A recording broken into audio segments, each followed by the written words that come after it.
Καλώς ήρθατε. Σήμερα λοιπόν θα ρίξουμε μια ματιά στο πώς αντικείμενα καθημερινά, ξέρετε αυτά που συχνά παραβλέπουμε, ναι, μπορούν να πάρουν νέα ζωή στον κήπο, ως κάτι όμορφο, κάτι χρήσιμο. Μια πολύ ενδιαφέρουσα ιδέα. Έχουμε αντλήσει έμπνευση από 5 διαφορετικά βίντεο στο YouTube. Είναι γεμάτα ιδέες για επαναχρησιμοποίηση. Α, ωραία! Υπάρχει πολύ υλικό εκεί έξω. Ακριβώς. Και ο στόχος μας σήμερα είναι να δούμε ποιες είναι οι πιο έξυπνες, οι πιο οικονομικές λύσεις. Και όμορφες βέβαια. Για να δώσουμε μια φρέσκια πνοή στον κήπο μας ουσιαστικά. Ναι, χρησιμοποιώντας πράγματα που ήδη έχουμε. Έτσι μειώνουμε και τα απορρίμματα και βάζουμε και την προσωπική μας σφραγίδα. Και το καλό είναι ότι πολλές ιδέες φαίνονται προσιτές, για όλους. Ακόμα και για άτομα που ίσως δυσκολεύονται λίγο παραπάνω. Πολύ σωστό αυτό. Είναι μια προσέγγιση, θα έλεγα, που ξεπερνά την απλή οικονομία ή την οικολογία. Ναι, είναι σαν να ανακαλύπτεις κρυμμένους θησαυρούς.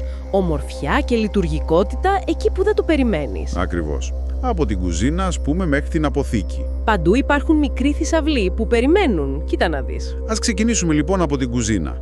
Τα σουρουτήρια. Τα βλέπουμε συνέχεια να γίνονται κρεμαστές γλάστρες. Είναι λογικό, με τις τρύπες έτοιμες. Ναι, είναι προφανές κατά κάποιο τρόπο. Πολύ έξυπνο. Η αποστράγγιση είναι έτοιμη, δεν χρειάζεται να κάνεις τίποτα. Ζωτική σημασία για τις ρίζες. Γλιτώνεις κόπο. Βέβαια, ίσως κάποιος να σκεφτεί ένα μεταλλικό σουρουτήρι. Μήπως σκουριάσει. Κοίτα, είναι ένα θέμα αυτό, ναι. Ίσως ένα πλαστικό να είναι πιο ανθεκτικό στον χρόνο. Αλλά και τα παλιά φλιτζάνια, τα σπασμένα, τα ατέρια στα πιατάκια. Α, ναι. Αυτά τι γίνονται? Γίνονται τέλεια μικρά γλαστράκια. Για παχύφυτα, για μυρωδικά. Ιδανικά για μικρές πινελιές χρώματος. Ξέρεις, στο περβάζι, στο τραπέζι. Πολύ χαριτωμένα. Και είδαμε και γυάλινα βάζα. Ως φαναράκια. Ναι, με κεράκια μέσα ή με ηλιακά λαμπάκια. Δίνουν ωραία ατμόσφαιρα το βράδυ. Και κάτι άλλο από την κουζίνα. Τα παλιά μαχαιροπύρουνα. Αυτά που έχουν στραβώσει ή απλά δεν τα θέλουμε πια. Αυτά μπορούν να γίνουν πολύ ωραίες ετικέτες για τα φυτά. Απλά ισιώνεις λίγο τη λαβή, γράφεις πάνω το όνομα. Πρωτότυπο. Ναι. Ή, αν κάποιος πιάνει λίγο το χέρι του, μπορεί να τα κάνει και ονεμοκάμπανα, με ιδιαίτερο ήχο. Ενδιαφέρον. Ακόμα και παλιά ταψιά, φόρμες για κέικ. Μπορούν να γίνουν ποτίστρες για τα πουλιά. Μια ιερική βάση με νερό. Ή και βάσεις για μικρούς κήπους με βότανα στον τοίχο. Η κουζίνα λοιπόν έχει πολλές δυνατότητες. Ας πάμε όμως και σε πιο μεγάλα αντικείμενα. Παλιά έπιπλα. Φαίνεται πως είναι χρυσοροχείο. Βέβαια. Οι ξύλινες κάσες, οι παλέτες, κλασικές αξίες πλέον. Γίνονται ράφια, γίνονται παρτέρια που τα βάζεις το ένα πάνω στο άλλο. Και καθέτικοι κήποι που είναι και της μόδας. Ακριβώς. Ιδανικό για μικρούς χώρους, για μπαλκόνια και πολύ βολικό για όσους δεν θέλουν ή δεν μπορούν να σκύβουν πολύ. Ναι, σημαντικό αυτό. Και τα συρτάρια από παλιά έπιπλα. Αυτά δίνουν ωραίο βάθος. Τα βάζεις το ένα λίγο πιο πίσω από το άλλο, φυτεύεις μέσα, δημιουργούν επιπέδα. Έξυπνο. Μου άρεσε πολύ και η ιδέα με τις παλιές ξύλινες σκάλες. Ναι, γίνονται πολύ κομψές βάσεις για γλάστρες, κάθετες. Τα φέρνουν στο ύψος σου. Και οι καρέκλες, οι παλιές, οι σπασμένες, αυτές που τους λείπει το κάθισμα. Εκεί, στο κενό, μπαίνει τέλεια μια γλάστρα, ένα καλάθι, γίνεται ένα πολύ ιδιαίτερο διακοσμητικό στοιχείο. Βλέπουμε και πιο, ας πούμε, ασυνήθιστες ιδέες. Παλιές βαλίτσες. Ναι, ανοιχτές γίνονται γλάστρες με βίντα τσέρα. Πολύ ατμοσφαιρικό. Είδαμε μέχρι και παλιό περιπατητήρα, το λεγόμενο πάι. Αλήθεια? Και τι το έκαναν? Το μετέτρεψαν σε κινητό πάγκο κυπουρικής. Φανταστικό για προσβασιμότητα.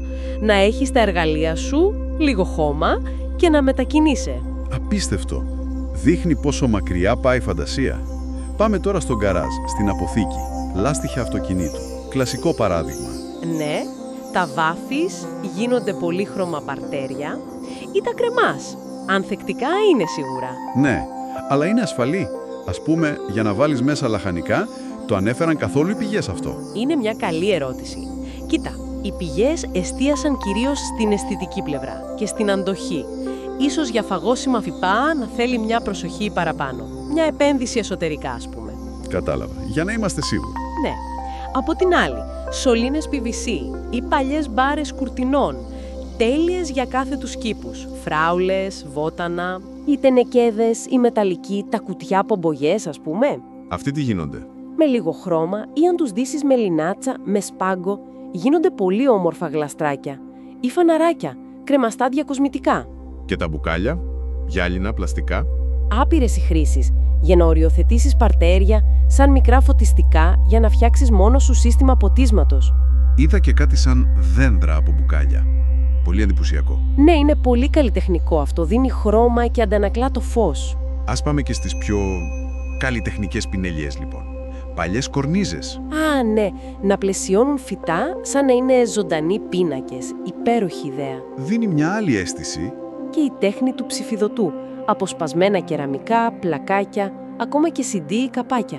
Τι μπορείς να φτιάξεις με αυτά? Να διακοσμήσεις πατήματα στον κήπο, χλάστρες, τοίχους. Δίνεις αξία στο σπασμένο, στο θράψμα. Γίνεται τέχνη. Πολύ δημιουργικό. Είδαμε και καθρέφτες παλιούς. Ναι, για να δίνουν την ψευδαίσθηση μεγαλύτερου χώρου. Βέβαια, εκεί θέλει λίγο προσοχή. Για τα πουλιά, φαντάζομαι. Ακριβώς. Να μην πέφτουν πάνω μπερδεμένα από τις αντανακλάσεις. Πρέπει να τοποθετηθούν σωστά. Σωστή επισήμανση. Και κάτι τελευταίο. Οι διάτριτοι πίνακες. Αυτοί με τις τρυπές. Ναι, οι pegboards που λέμε. Αυτοί που βάζουμε συνήθως στα γκαράζ για τα εργαλεία. Τι κάνουν στον κήπο? Είναι τέλειοι για κάθετη οργάνωση. Κρεμάς εργαλεία κήπου, ικρά γλαστράκια, τα πάντα τακτοποιημένα και εύκολα προσβάσιμα. Φαίνεται λοιπόν ότι όλη αυτή η διαδικασία της επαναχρησιμοποίησης στον κήπο δεν είναι απλά για να γλιτώσεις χρήματα, ούτε μόνο για το περιβάλλον. Όχι, είναι κάτι παραπάνω. Είναι μια πράξη δημιουργίας. Δίνεις νέα αξία σε κάτι που θα πήγαινε χαμένο. Ομορφαίνεις τον χώρο σου με έναν τρόπο πολύ προσωπικό. Ακριβώς. Και κάνεις την κυπουρική πιο προσιτή, πιο διασκεδαστική για όλους, όπως είπαμε. Καθώς κλείνουμε λοιπόν, ας αφήσουμε μια σκέψη στον αέρα. Αν μπορούσαμε να υιοθετήσουμε αυτή την οπτική παντού. Δηλαδή, την αναζήτηση δυνατοτήτων αντί για την απόρριψη. Και σε άλλους τομείς της ζωής μας. Τι άλλους κρυμμένους θησαυρούς θα μπορούσαμε άραγε να ανακαλύψουμε γύρω μας? Μάλιστα. Πού αλλού μια αλλαγή στον τρόπο που βλέπουμε τα πράγματα θα μπορούσε να μας αποκαλύψει ομορφιά ή χρησιμότητα που δεν φανταζόμασταν? Είναι μια καλή ερώτηση αυτή.